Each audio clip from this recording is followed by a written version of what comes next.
کسی مسلمان سے ملے تو سلام اس طریقے سے کریں: السلام علیکم ورحمۃ اللہ وبرکاتہ۔ السلام سلامتی ہو، علیکم تم پر، ورحمۃ اللہ اور اللہ کی رحمتیں، وبرکاتہ اور اس کی برکتیں۔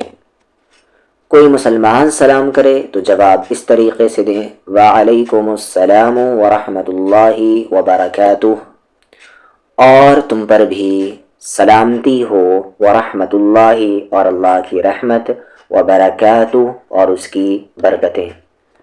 نبی اکرم صلی اللہ علیہ وسلم نے سلام کو پھیلانے کی ترغیب دی ہے، یعنی کہ تعلیم دی ہے، اور کہا ہے افشوا السلام بینکم، آپس میں سلام کو عام کرو، یعنی کہ کامن کرو۔ صحیح مسلم حدیث نمبر 54۔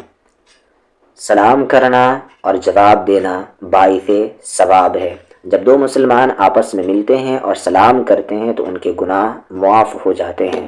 سلام ایک مکمل دعا ہے جس میں ایک دوسرے کے لیے سلامتی، اللہ کی رحمت اور برکت کی طلب کی جاتی ہے۔ اس سے دونوں فریقوں کو دعا کا فائدہ پہنچتا ہے اور خیر خواہی کے جذبات بڑھتے ہیں۔